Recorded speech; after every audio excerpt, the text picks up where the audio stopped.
have never felt this vulnerable before.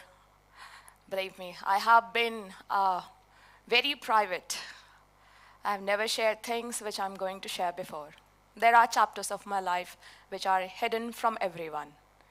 But today, I think I have that courage so I can share with the young generation so they don't make the same mistakes which I did. But still, right now, I'm feeling the most vulnerable that I have ever been. So before I start, I must tell you about her. I need to tell you about me. Growing up, my childhood is filled with lots and lots of good memory. And my mother told us countless story. Among all those countless story, one particular one was her favorite. And it goes like that. You were like a little lizard and I carried you around to office. Apparently, I was the goddess Lakshmi which was born to my parent, which brought them the new job opportunities immediately after I was born.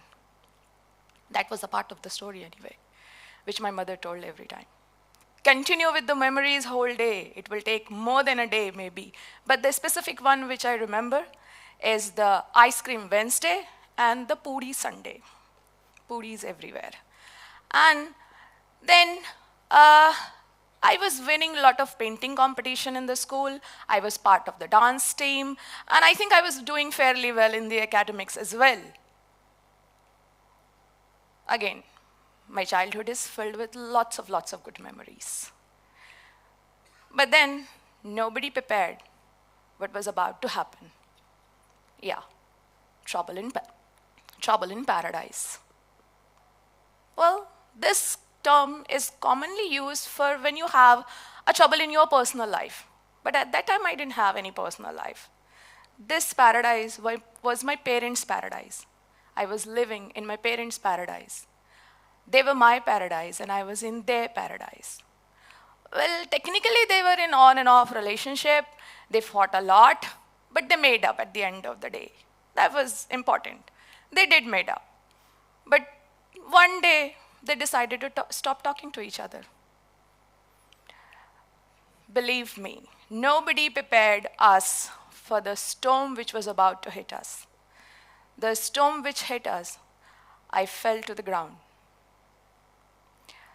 The day when they decided to get separated, they filed for the divorce later on. But those times were very difficult. Those times were really very difficult for me and for my sisters as well. Because I remember my class 10 board exam, my mother was there to wake me up with my breakfast already. I just have to eat and go and give exams. But for the class 12th board exams, there was nobody to wake me up. My breakfast was not ready, obviously, so you just get up, go. But class 10th, I did right answers. Class 12th, I decided not to write answers. I barely passed class 12th. My mark sheet said second division.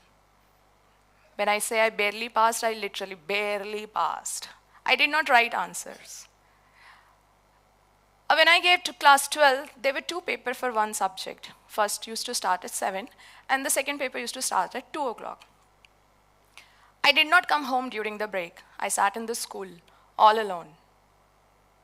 Because I didn't want to come home. Because there was nobody waiting for me. There was nobody to ask me how my paper was, or did I write anything or not. Nobody cared. I wanted my parent to pay attention. I did not come home. But to my amazement, nobody asked, where were you? This whole trauma continued till graduation first year. Mark sheet said second division. Second year graduation, mark sheet said second division. Oh wow. I was not going to accept this because I have never been that student. I've always been a student who knew what content is printed on which page number.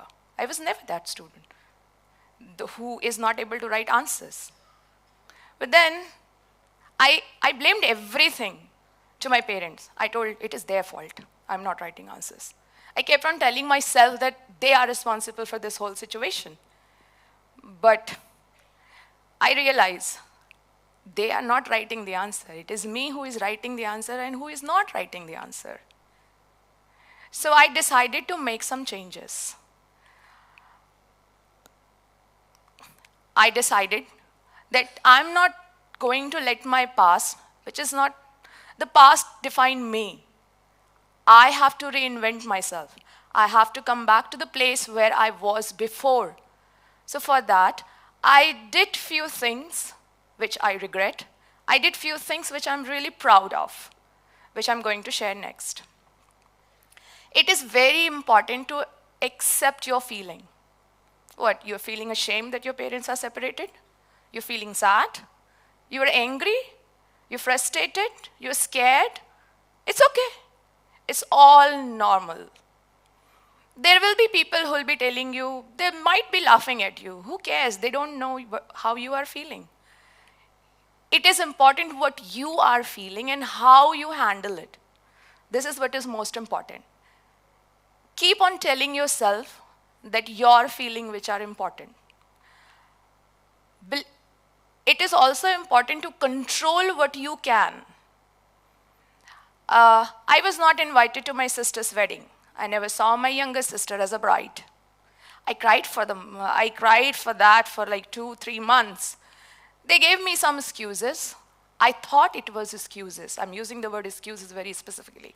Because for me, they were excuses. But for them, it was the reason. That reason which was important for them, not to tell me that they are not going to invite me. It was important for them. I cannot control what is important for other people. It is my decision which is important for me, how I'm going to react to that. So I stopped crying about it. Because ultimately, she's my sister, she's got married, I'm happy for her. I should be happy for her. So this is what I controlled. I controlled my emotion, not to cry about it, and appreciate the fact that she is happy. And it is also very important to find a support circle. When all this thing was happening, the separation, the divorce, I closed myself. I never discussed anything with anyone.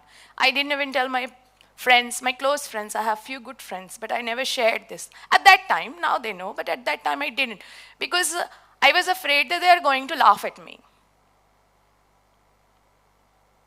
But that's not important. I should have shared all those feelings. Because I remember when my parents separated, my grandmother came to help us. She was old and we were spoiled completely. We didn't even know how to cook. So she came. I hated her. I hated her a lot because she suggested my father to remarry. But now I hate the fact that I hated her. Because she was trying to help us. She was trying to provide a help, which I voluntarily denied. I was living in denial that I don't need anyone to take care of myself. I can do it all by myself. But I was wrong. I should have explained everything, whatever I was feeling, to my parents, to my friends, and to other people who think good things for me. And it is also very important to give your time to heal. It's just time, not time. Many a time we become our enemy. We become our enemy. Because I remember there were times where the time was set in my clock, that 9 to 10 I will sit, I remember everything and I will cry. I was doing that. For many years I did that. There was a time, 9 o'clock, okay, sit and cry. I did that. Not important, because I wanted to relive those bad portions of my life again and again. I was doing that, which is not at all important, which was not at all important because I had to give myself time to heal. I needed to come out of that situation. And then what happened? I started going for a morning walk. And then in all this situation, drawing was the only thing which helped me a lot. Even a single line that you draw on a piece of paper is one step closer for you to heal. Even the loud music that you hear over the headphone, that is also one step closer to healing. Even the morning walks that you take, or if you are sitting under a tree, counting star, that is also one step closer towards the healing. Healing is very important. Healing doesn't happen in one day. Like I said, today I feel the most vulnerable. Maybe I'm not completely healed, but I'm trying to open up. I'm trying to be brave. You are a lot more stronger than you think.